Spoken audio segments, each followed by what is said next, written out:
Hey, today's adventure brings us out to Eureka. We're going to check out some old mining shafts, some old ghost towns, the old railroad. We're also going to check out the refinery where they would take all of the ore and refine down the metal. So this is Eureka, Utah. The Bullion Beck mine was a lead and silver mine. The headframe was constructed in 1890 and served to transport men, mules, supplies, and ore in and out of the underground workings. The mine had a shaft 1,300 feet deep, and the headframe was run by two Fraser and Chalmers 500 horsepower engines with rope and steel cable to lift men and supplies up and down the mine shaft.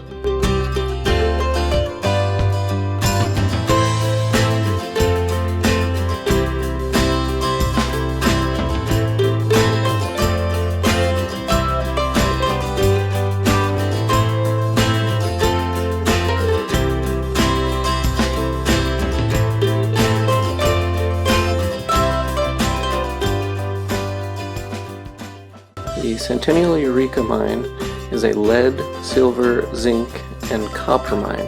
The site was discovered in 1870. The operations took place between 1875 and 1955. The mine shaft is 125 feet wide and 1,500 feet down below the surface.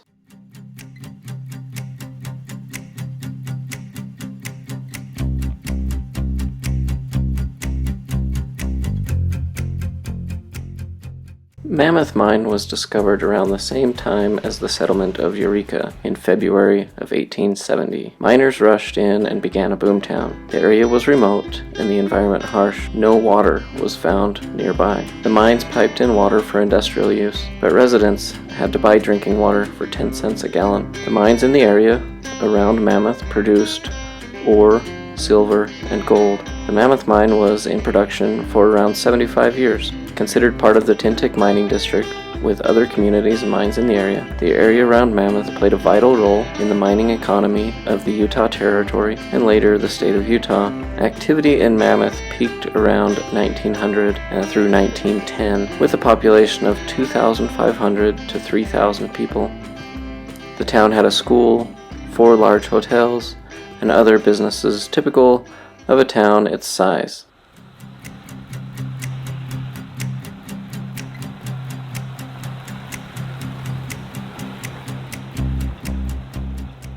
In February of 1856, there were a series of skirmishes between Mormon settlers and the Ute Indian tribe known as the Tintic War.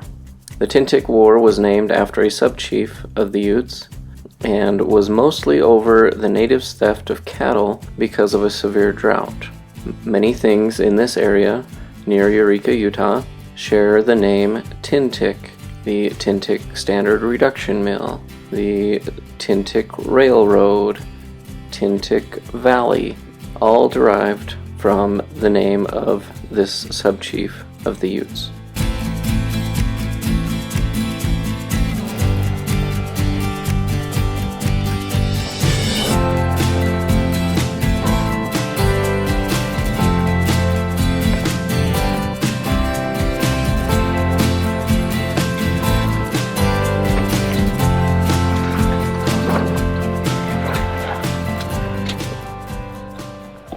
Okay, so we've made our way to the old Tintic train tunnel, and so far it's pretty awesome. Everyone's really enjoyed driving through it. The road is a lot more narrow than I had imagined. From other people's videos, it doesn't do it justice or show how kind of rough this road can be. I wouldn't bring a car through here. Probably a truck could do it. You might have to be pretty careful if you had just a regular SUV, but probably a truck, any Jeep, of course, side-by-sides are going to do just fine in this area. But this tunnel's pretty neat. We're going to go take a look on the inside. Just to the east of the Centennial Eureka mine is a little ghost town known as Irontown. It was settled in 1850 by 120 men 30 women, and 18 children. After only 8 years of operation, floods, needed repairs on the furnace, and problems transporting the iron shut the plant down. Only 25 tons of iron had been produced at a cost of $150,000. Because of the research that I had done before starting our little adventure today, I was led to believe that the mines in this area produced iron as they did in Irontown. I was mistaken, but most of the mines produce silver and copper. Later in the video, I will refer to the ore as iron ore. I was mistaken. Most of the ore that traveled on the Tintic Railroad would not have been iron ore, and at the Tintic Standard Reduction Mill that we will visit, as far as I can tell, they did not refine iron at all. Other precious metals like copper and silver, they did.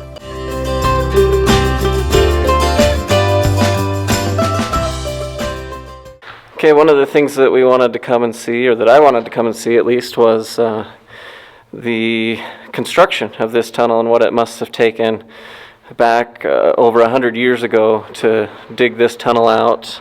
And so it's quite interesting. These rock walls, you can see, are pretty porous, pretty sandy. It doesn't look like it's solid rock. It's, you know, I'm obviously no engineer, but I would have worried about it caving in, from what I can see. And also, it looks like there's a lot of big rocks. Unfortunately, there's been some graffiti in here, but you can see too here on the roof the black soot from what would have been steam engines back in the day. So that's pretty neat. This tunnel makes a slight, ever so slight curve, so if you're standing over here in the middle, clear in the back, you can just barely see the light coming through from the other side. It's not a 100% straight shot. After the ore was mined, it would go through on train cars on this railroad and through the tunnel that we just went through, and then it has to make its way clear across the valley right over to, trying to point to it in the camera, right over here, and that would be its final destination as it got refined and turned from iron ore into usable iron. And that is where our journey is going to take us next.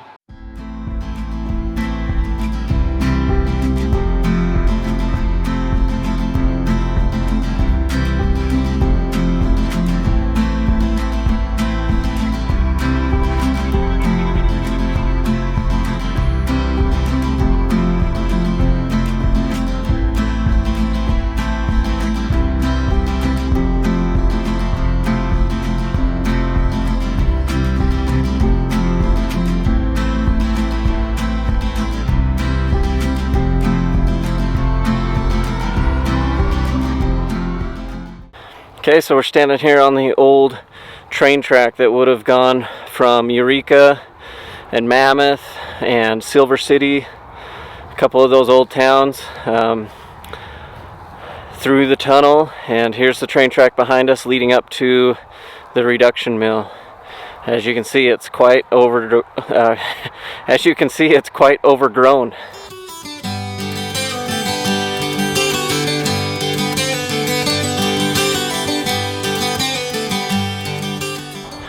Okay, so we've made our way to the Tintic Standard Reduction Mill, where the last stop on that line for the iron ore that would have been mined out of the Eureka area and the mines that we visited after coming down the railroad and through the tunnel, would have made their way to this reduction mill.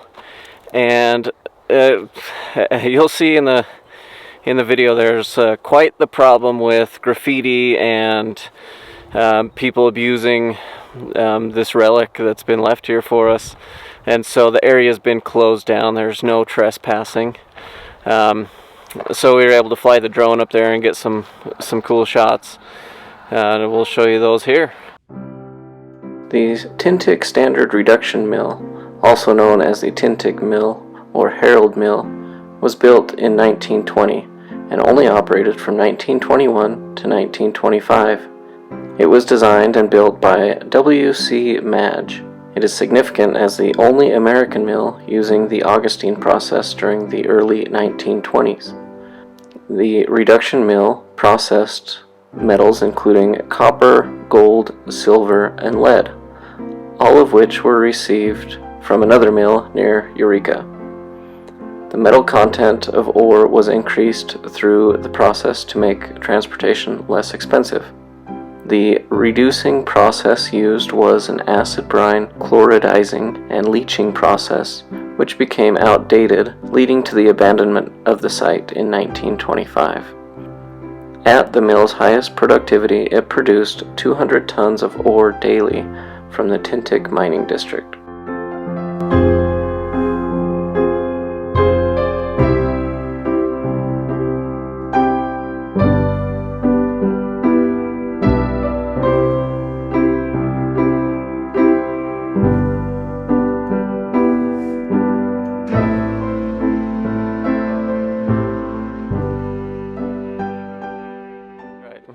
Thanks for coming along with us on this journey, and as always, get out and enjoy the land of the free.